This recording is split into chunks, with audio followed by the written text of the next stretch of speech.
Hi, this is Larry Bauer, Chief Executive Officer of the Family Medicine Education Consortium. And we're talking today with Dr. John Ruggie, who is the former head of, now retired, of the Hudson Headwaters Healthcare Network in upstate New York, in the North Country, as they call it. And also, Alyssa Abel, a fourth-year student at Albany Medical Center, will be a part of the call. And we're about to interview John to ask him his secret formula for creating a bright spot, one of the healthcare systems, primary care-driven healthcare systems in the United States that is really doing exemplar work. So, Dr. Ruggie, thank you for joining. First of all, a correction, Larry. I am not retired. I'm just working half-time, 40 hours a week. Okay. So we have to know what it's like, family medicine. That is right. So I appreciate the correction. Thank you.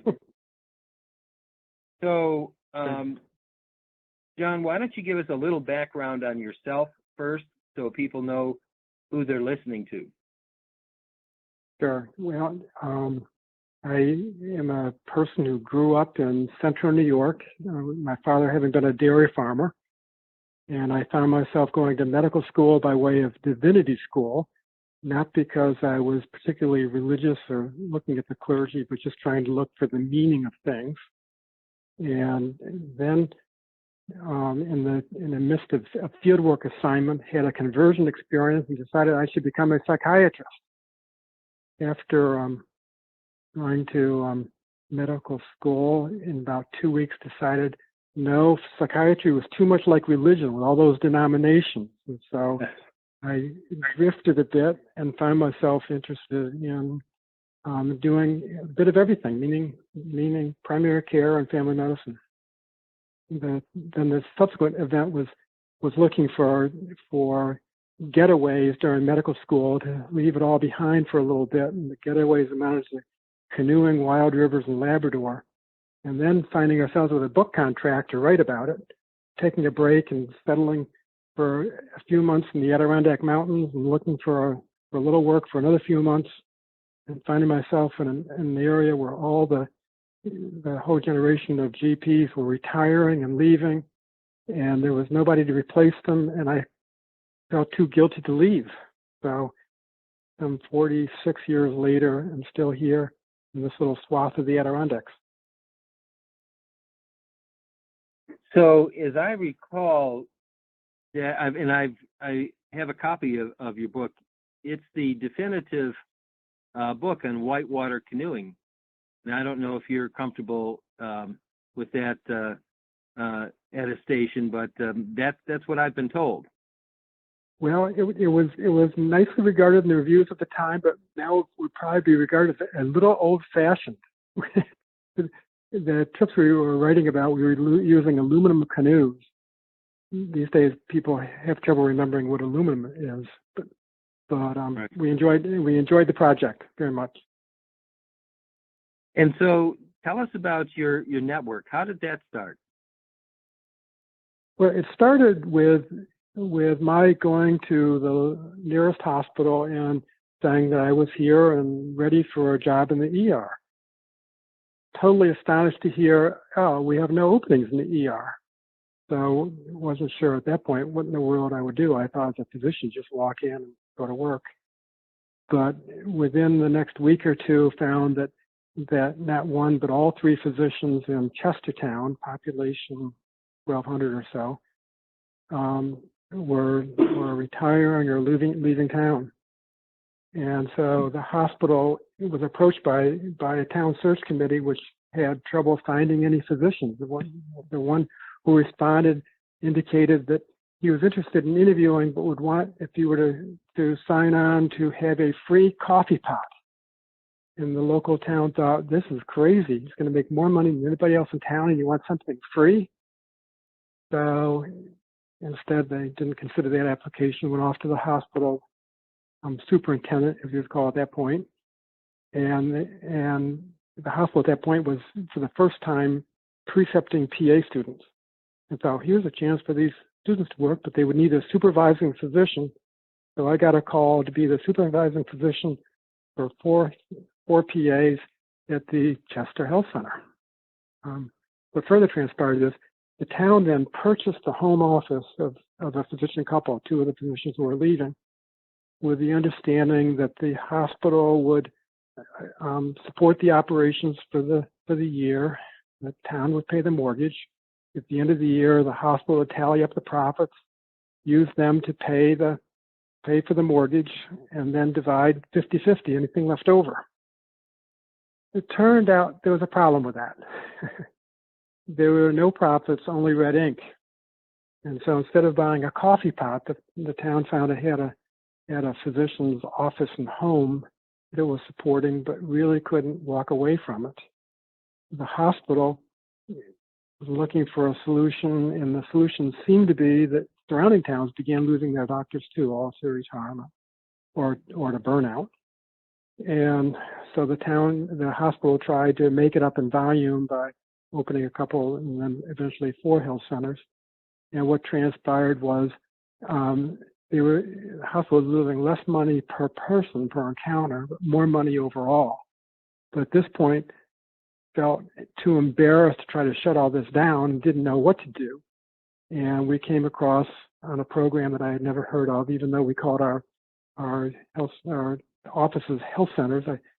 I received a call one summer afternoon from a lady who had just moved to the area, saying she worked previously as a grant writer and wanted to know what I thought about the community health center program, but I'd never heard of it. But in 3 weeks, we wrote an application and found ourselves becoming a community health center.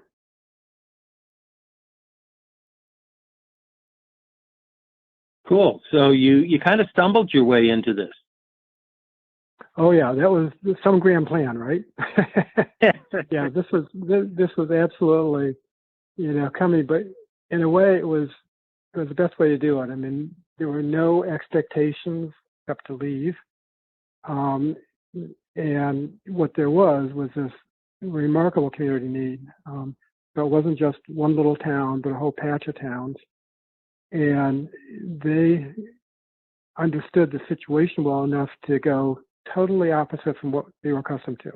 At that time, there was a lot of talk about school consolidation. And one by one, these towns all voted down any effort to combine schools because they had their own identity and their own teams and were about to do it. When it came to healthcare, it was the reverse. Whatever it takes, we need to do. We have to have our doctors.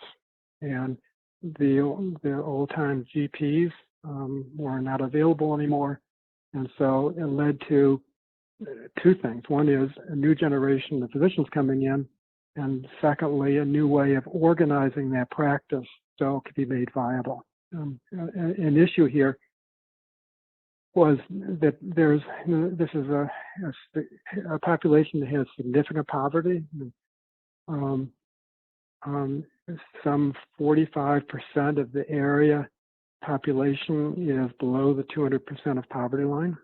And so many of those people had no insurance or they had Medicaid.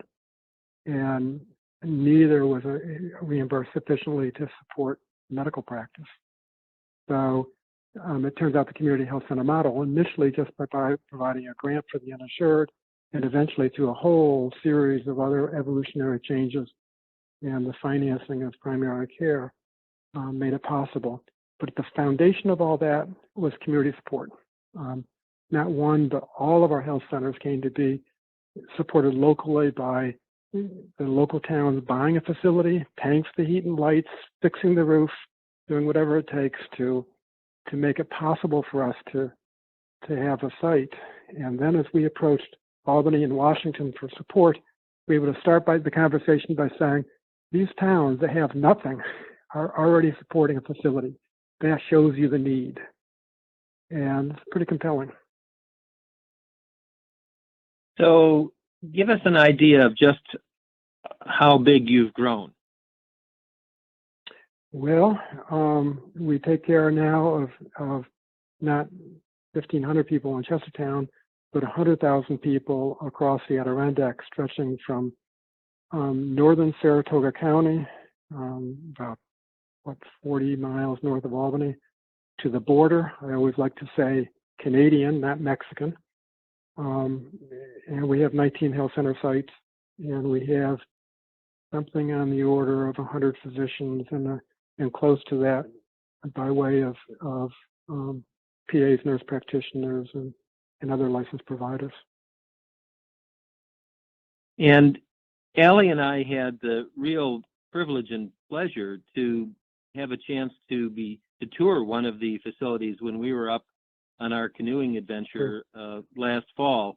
Can you describe for people one of those centers, or how your model of care works? What's the team look like, and how does it do its work? Yeah, but it's interesting how it all changes. When we started, what you saw was the Warrensburg Health Center. It was actually the Warrensburg Health Center built in 2015.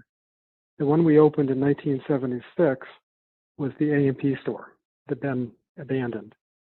And at that point, it was kind of a traditional office. They made it with rows of exam rooms and an x-ray suite and a waiting area and a provider room. And so it was.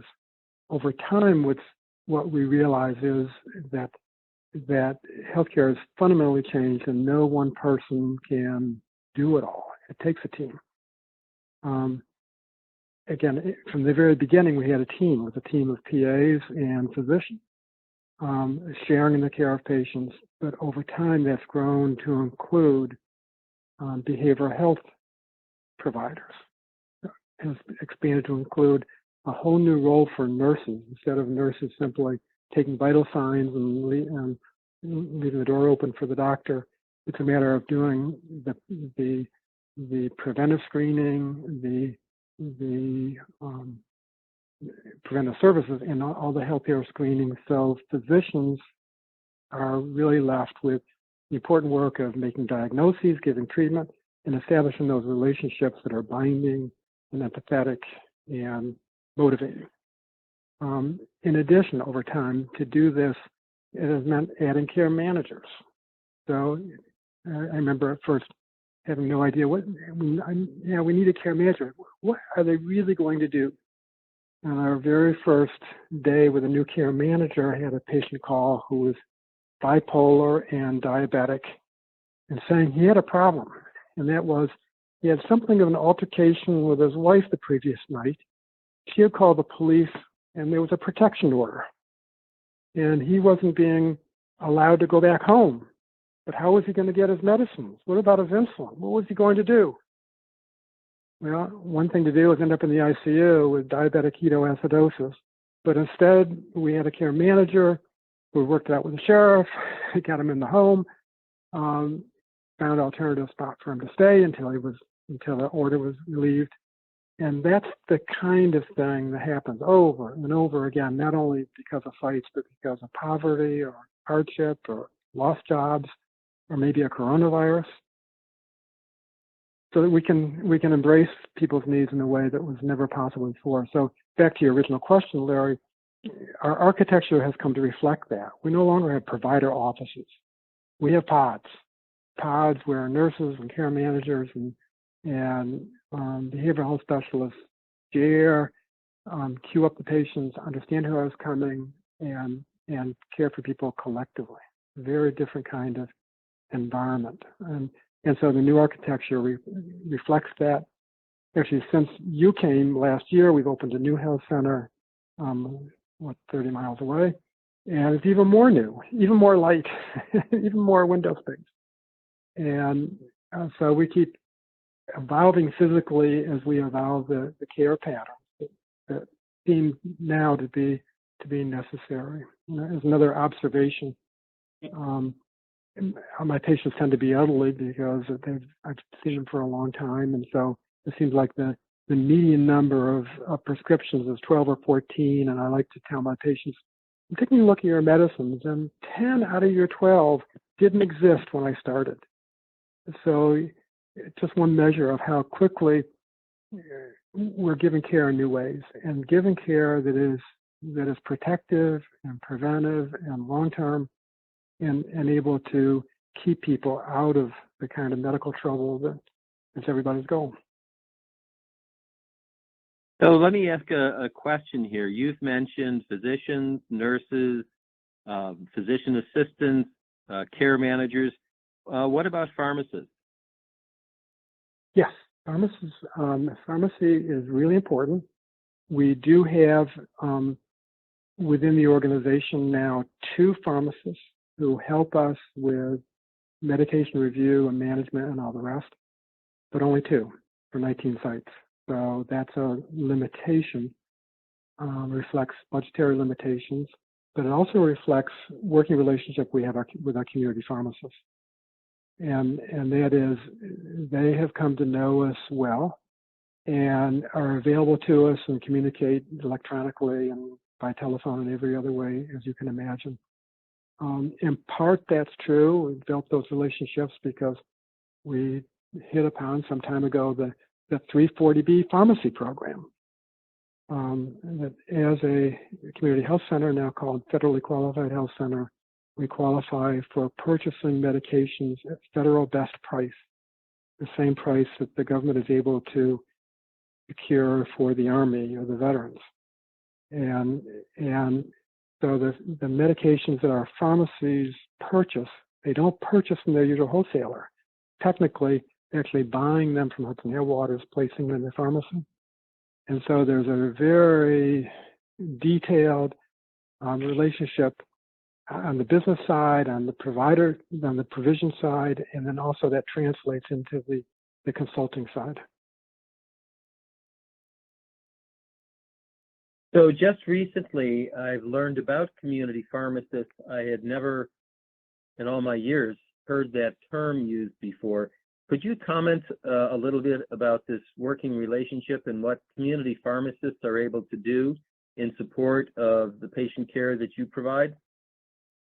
Yeah, I mean, some of this is education. I mean, you know, patients look everywhere for validation and understanding and all the rest. And so many times it's a matter of the pharmacist explaining to the patient why this is being prescribed, you know, describing side effects, but also how to recognize them and deal with them and all the rest. In addition, there's now a comfort level on the part of pharmacists to reach back to us as prescribers to say, you know, we've got down here an allergy to a related medicine in the same class. Are you sure you want to do this? Or calling up and saying, you know, the copay for this is going to be $350, but we got another alternative, which is $17. Would you be willing to consider that? So both at the clinical level and also at the financial level, they can provide input to information that is simply impossible for any one physician, any one prescriber to have at their fingertip or in their head. So it's another part of the team. Very cool. Very cool. Could you speak to the culture of your organization? You have a very vibrant organization and a lot of moving parts.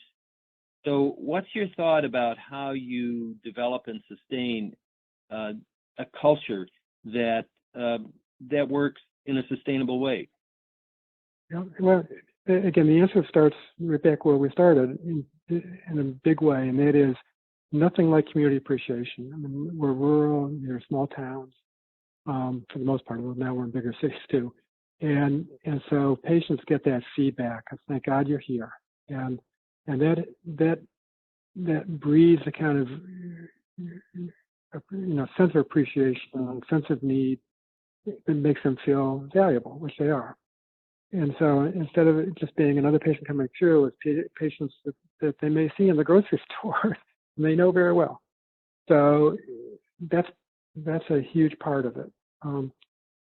In addition, it's a matter of physicians supporting one another. I think that this, you know, what happened with the disappearance of the GPs was really the disappearance of the solo practice mode. And so finding physicians who support one another and work together is really key.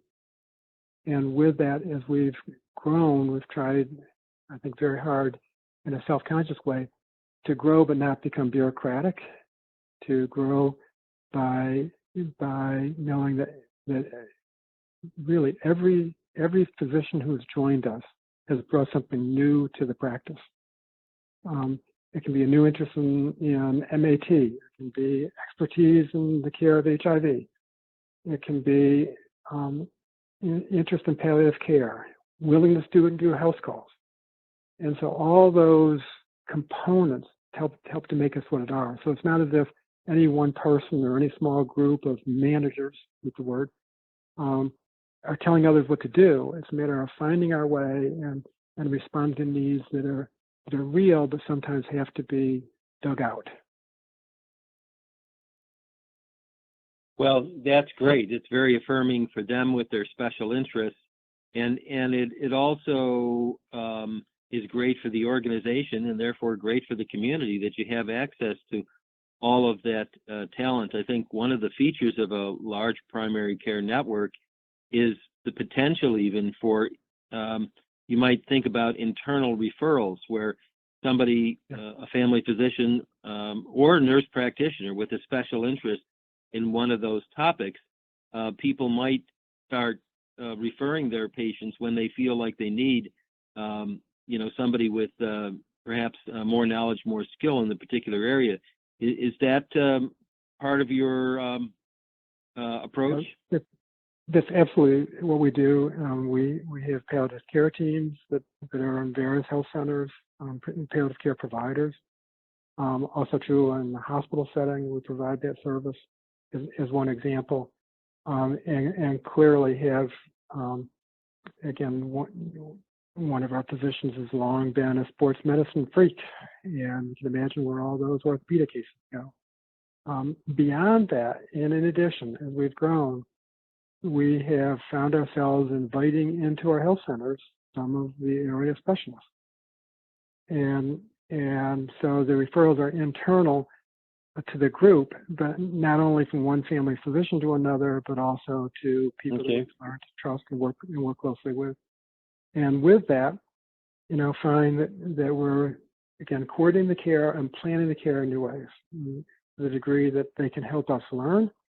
And sometimes it's a matter of us going back to some of those physicians to say, why are you doing this? Why do we need that test? And it changes behavior all around in a good and helpful way. And let me ask about care of patients when they're in the hospital. How does your system address that? Yeah, well, that has been a bit of a shock for us. We've started only outpatient. And 8 years later, started an inpatient service. And we did that by having one physician at a time, work a week at a time, day and night. Always knowing that if it just got 2 nights in a row you didn't get any sleep, you could always call somebody else and trade in. And over the course of the years, decades, nobody ever did, knowing what could happen to them. But over time, as the hospital service grew, we added PAs, stayed in the hospital overnight, added other physicians, and so it got to be a sizable hospital practice. In some ways, unfortunate.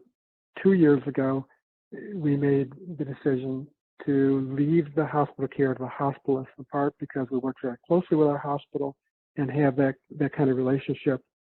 It had grown to the scale where instead of taking care of your own patients, you're taking care of people in the network.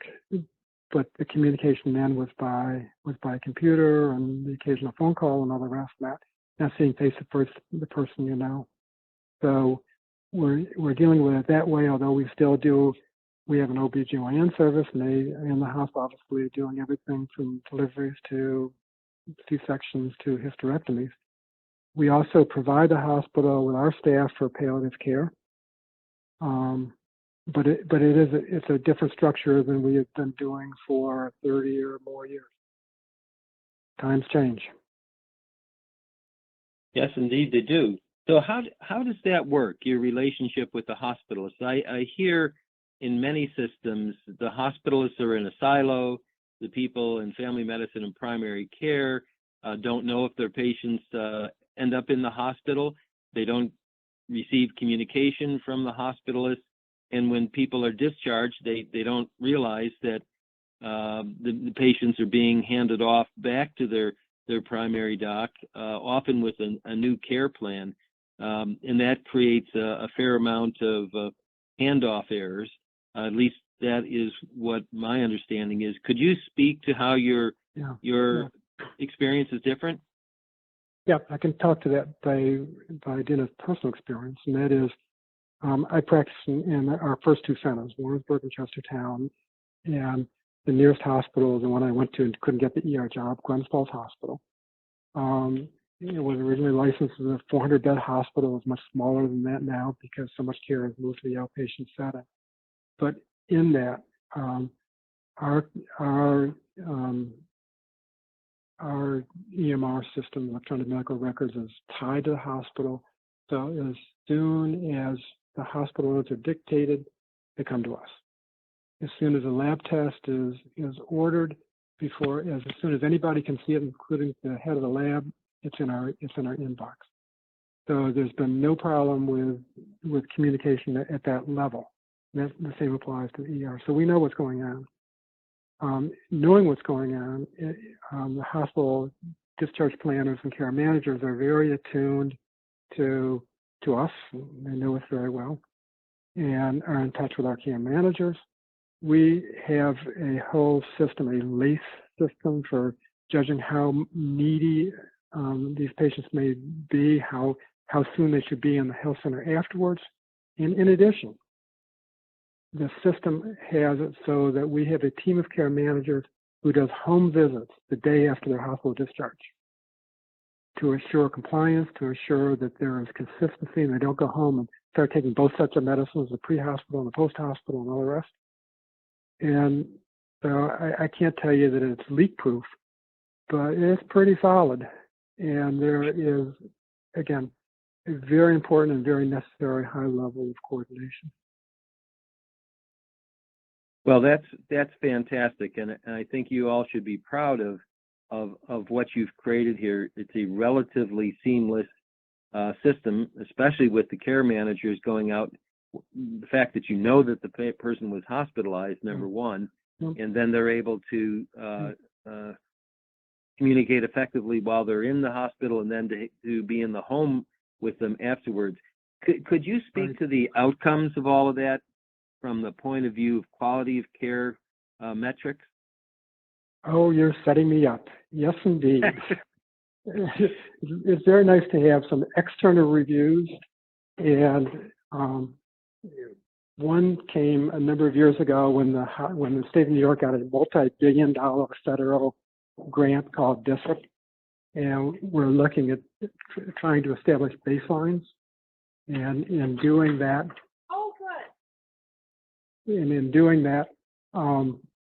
we're looking on a county-by-county basis at how, for Medicaid patients, how their experience is going by way of unnecessary. So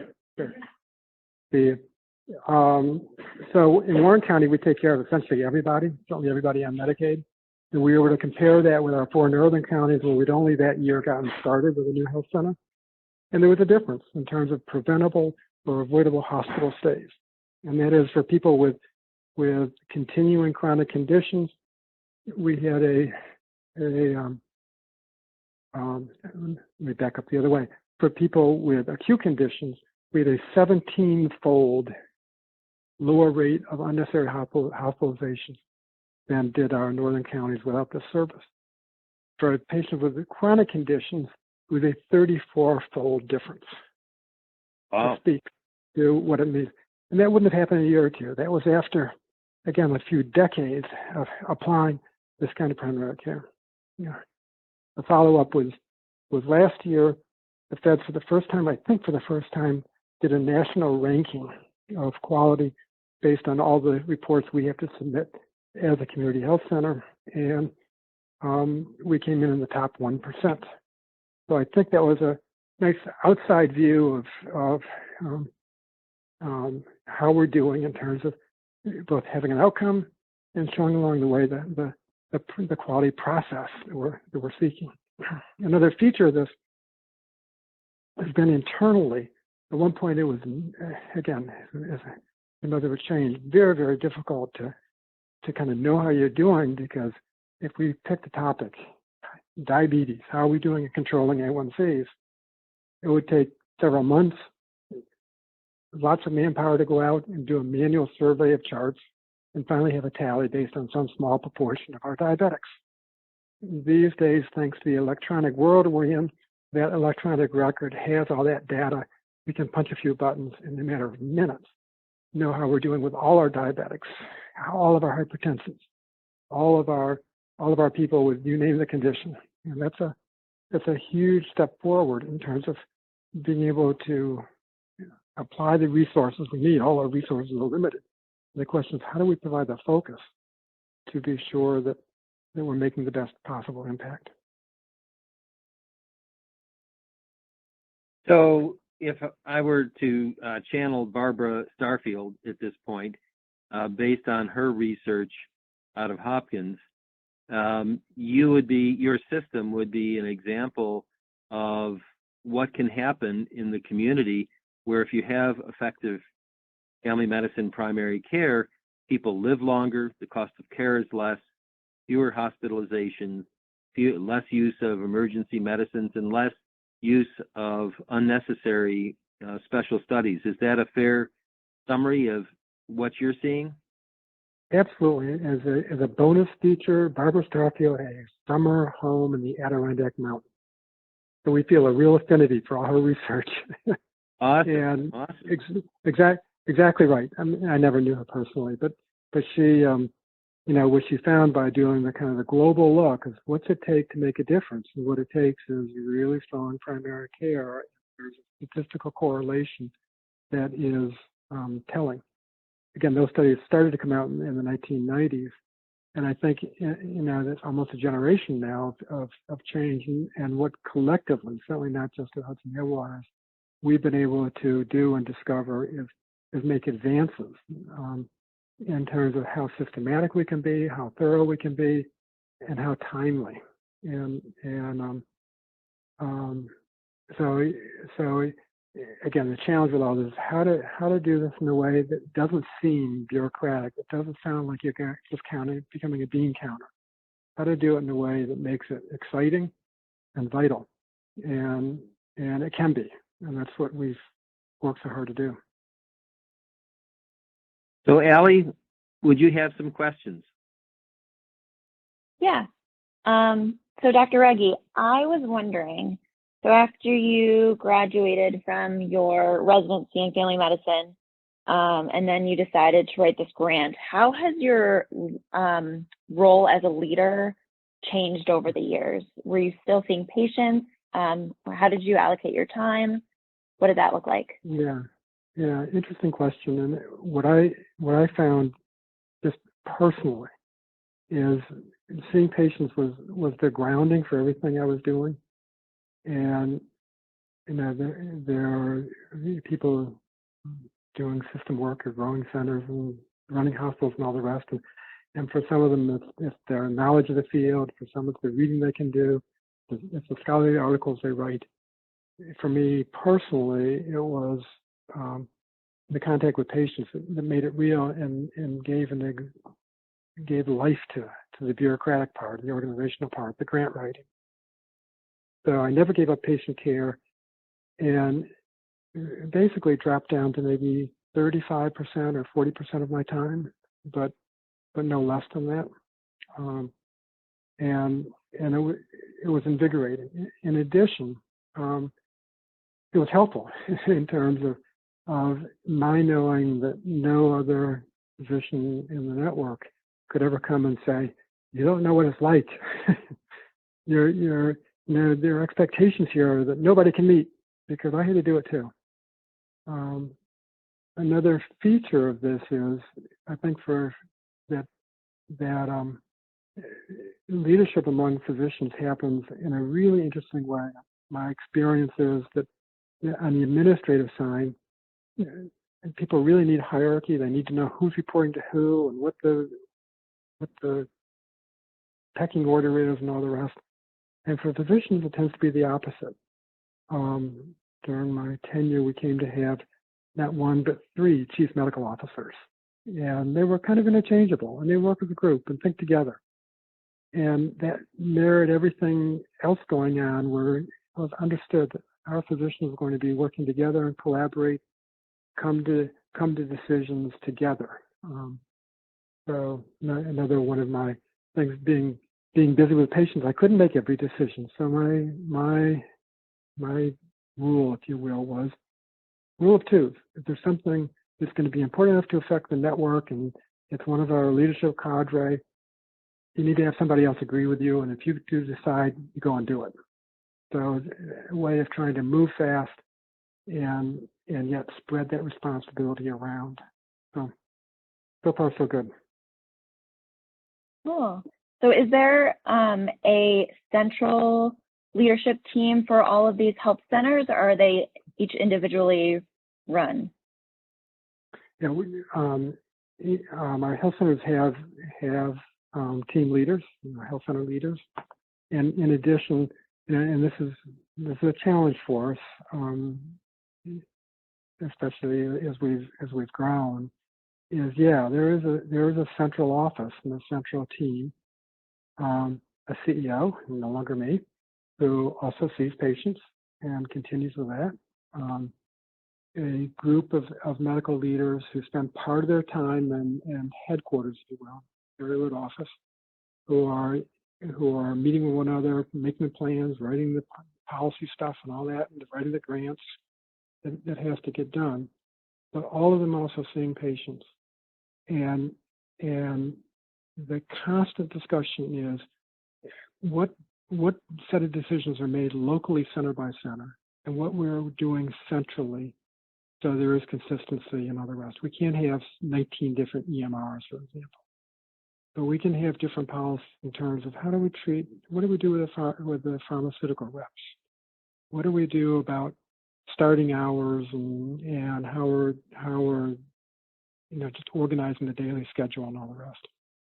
And so trying to do it so that's, it's not a big management group that's running everything from some obscure place, but there's a support organization behind each one of our health centers.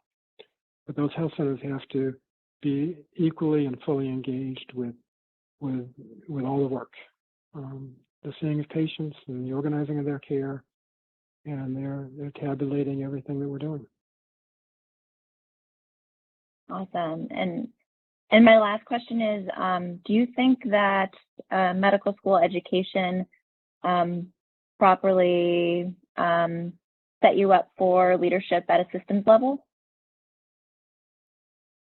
I'm not sure I got the question. With regard to medical education, say again, please. Yeah, so 4 years of medical school, did you ever feel like, because you also had to do the administrative side, you're leading at a systems level, do you feel like medical school adequately prepared you for that? Maybe it was divinity school for me. Only kidding. Yeah. Oh, wow. Yeah. Yeah, certainly writing canoeing books would probably help in terms of writing the grants. Not that I did that for very long. Oh, yeah. Ours we were able to diversify and all the rest. So I think, there's different routes. I mean, certainly some people have been going to medical school for a lifelong interest in science, and they really are scientists, and that's their approach. Again, just speaking very personally, my entire science curriculum in college was 2 years of geology. So maybe that helps with psychiatry, I don't know. But in any case, Cool. I think that it's not medical school, but the entirety of one's life one brings to your work, and I think the primary care is special in that we can go beyond the science into the art of care, and that can extend even into grant writing and politicking and all that other stuff, policy making that has to be done. So there's a special opportunity, I think, for those of us doing primary care. I should add too, as another feature, having spoken of medical education since the beginning, because we were precepting PAs and that was their thing, and then that led into medical student rotations. Remember having a visit by the chair of medicine from Albany Medical, this is several decades ago, who came to look at us as a possible site for not family medicine, but internal medicine students, and was really skeptical about whether we would have what it takes and whether we'd be good enough. And so he toured around, and then we all sat down around a table, and he tried to explain that even though he had all these specialty designations, his heart was really in primary care. And by the way, he had received his PhD in biochemistry. And then we went going around the table, and the person sitting next to him was one of our physicians. And she said, well, this is quite a coincidence. My PhD is in biochemistry too. I think that was a comment that told him, yeah, we could actually do medical education. We were okay. And yeah. so we've been continuing to do, we do 18 months of training, and 3 students every other month from Albany Med. And now we have 4 students per year coming from the University of Vermont Medical School, doing their entire That's third great. year with us. And it's become a very popular rotation. So I'm hoping this kind of educational exposure to primary care, even for people who may eventually decide on something else, anesthesiology, will prove to them that extra dimension of their background that gives them the confidence and the excitement to do some of this other stuff that is a big part of medicine that goes beyond just the hands-on delivery of care. Wow. John, really I have appreciate that. Sorry, Ellie. Sorry. Nope, you're good. Okay. So, John, another question for you. One of the things that I think is also pretty unique about your organization is your connection to the community. Most primary care, most family practice offices are really not that connected to their communities. They serve their communities. They may even, in addition to patient care, they may even be on boards in the community. But you folks have a special relationship, and it's led to financial and other kinds of support. Could you speak to that relationship? Yeah, I mean, initially this started by this need. I mean, all these physicians within a very short time, within just a few years, leaving the area, and the prospect of a medical vacuum. So everybody came to be alarmed by this. Town boards, town supervisors, and the rest, and came together and were very supportive as we saw federal funding. That funding has continued, is still there. I think it's helpful to be in a rural area where everybody's Republican and it's now conservative. We've always done that. Of course, we're going to continue. It's never controversial. It's never come up. But what we found was, this is maybe 3 or 4 years after that first federal submission, came to realize that the people in one of our towns on the town board had no idea what this was about. What is this item in our budget? What could this be? Why are we doing this? Why are we paying for the facility? And that made us realize we have to institutionalize this. We have to organize it. And so in part, we asked our own board of directors to make sure that they start meeting with and attending their local town meetings. And as we, were able to, we found somebody who was really terrific and not only writing the grants, but also explaining who we are. And so we have quarterly meetings with town leadership, and that's not only the political leadership, but the local pharmacist and the local ambulance squad leader, so that we can show them what we're doing and also ask them for help. How can we do better? What have we missed here? And by not leaving that to chance, we've been sure to have the continuing connection that is so critical to us and important to the towns. And you told some stories about the financial support that's come from the towns. You mentioned earlier in this conversation about how the towns anteed up to help support. Do they, I hate to use this term, bake sales, but are there things that happen in the community that directly benefit your organization? Oh yeah. For sure, for one, early on, even though the town was already supporting the supporting the facility and all the rest. There were still these financial losses still back when we were part of the hospital. And it came up with a $16,000 deficit, which back in 1975 is a larger number than it appears to be now. And the question, well, what's going to happen here? And what happened is a lady in the community who was a patient decided what she would do is form a guild, a rural branch of the hospital guild, brought the ladies, at that point it was all ladies, and they decided they would write a cookbook and printed up this cookbook and put it everywhere. So if you went to the hardware store and were buying hammer and nails, the clerk would say, how about a cookbook? Go to the grocery store, same thing. And so it was that kind of volunteerism and initiative that certainly nobody inside the health center could have thought of and didn't. Later, moving ahead 20 years, found we were wearing out our buildings, and not one but three of our health centers needed to be either expanded or replaced.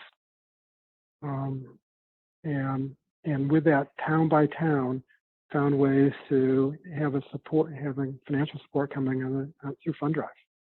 And one of the towns, it was a Rotary Club that did it, as an example. The other was a hospital guild. And based on that experience and knowing, oh, this is possible, we can actually raise the money for capital expenses outside our operating budget, which we're consuming with salaries and supplies and all the rest. Moved down to the person who helped us with that last of the three health centers fund drives, became the new executive director of the Hudson Headwaters Health Foundation. So organized a 501c4 operation as a foundation. And that's allowed us to attract support like we never could have imagined. The town of Warrensburg, the biggest fund drive ever had been for the library. They raised $50,000, but had to do it over 4 years. They had to do 2 extensions to bring up their $50,000. We had in a year and a half to raise money for the new Warrensburg Health Center, which you saw, Larry, and the final number came in just over $2 million. So wow. the emotional support for healthcare and the feelings of people being connected to it are just enormous and have to be mobilized. And with that, it just flows like the river, like the headwaters. So it's been very, very helpful. And again, you can imagine what that does to morale when we have that kind of support. It makes it very hard for people to say, no, I can leave. What's the matter anyway? Right. Really good point. In fact, let me ask you a question. Given that we're in the middle, or hopefully the middle, and not just the early stages of the COVID-19 epidemic, how is your system responding to that?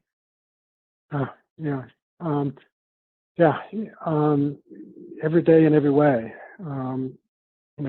We have the usual problem. There is not adequate testing.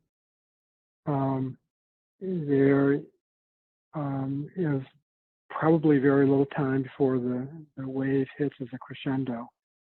So we have gone from basically removing people from the office visit schedule and converting them to telephone. Are glad to see the rest of the world is caught up. Medicaid in New York, now the commercial payers, and as of tomorrow, when the stimulus bill is passed, Medicare will begin in new ways of reimbursing and paying for Zoom visits and telephone calls. So we're doing a lot more remote visits. We are screening every patient who comes. We have a nurse properly gowned and protected who's taking temperatures and asking all the critical questions. Have you traveled? Have you lost your sense of taste or smell? Do you have a cough? And before they come in, if they have any of that, we do further checking. We have tents and we have everybody's cars. We do influenza determination about should they go home for care with telephone follow-up, or do they need care in a protected environment? So it's very different. The financial impact can only be imagined. We don't know what it's going to be yet, but are just counting on the fact that if we do all the right things, society will be there for us. The community, the local community, and the larger political organizations, state and federal, will make sure that we survive. So I can only hope that as well. Is there anything else that you'd like to say for folks who are listening in, trying to learn about the potential of family medicine and primary care?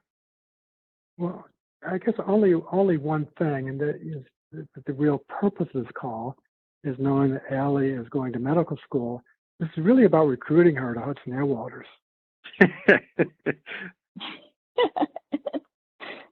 The work goes on. I love Hudson Airwaters. No, but otherwise, when you gave us that, yeah. Go ahead. Go ahead. Sorry. No. Go for it. We okay. You know, we're always looking for opportunity, and we know it when we see it. And we've really appreciated getting to know and meet Allie. And of course, you, Larry, have been enormously important to us in terms of connecting to that broader world, knowing the future lies with education, and really appreciate that in this way feel connected and gives a sense of this is why we're doing it. It's not only for ourselves, but in some way so that we can be a pilot for others, but also can learn from others. So thanks to you. Well, thank you. Allie, I think you were going to say something? I just said I really enjoyed after our canoeing trip and heading back to Albany, stopping at the Warrensburg location and seeing all the beautiful paintings on the wall, all the state-of-the-art equipment. It was awesome. So thank you, Dr. Iggy, for showing us that. Yeah, that's it. I mean, medicine can be so so inclusive. So state-of-the-art includes art on the walls, right? And it's just a way of, again, it's back to primary care, back to family medicine, how to communicate the spirit, how to make people feel they're not just in a walled-up place, but a medical home that's alive to them and connected to them. So that's the goal, that's the strategy, and we keep at it. Well, on behalf of everyone who will hear this, thank you for what you're doing. Thank you for taking the time to share what you're doing with us. And I look forward to us continuing to work together. And hopefully everybody in the United States would have access to family medicine primary care center like what you folks have developed in the North Country. Well, thank you very much. We'll keep working together, okay? Good. Sounds good. Thank you.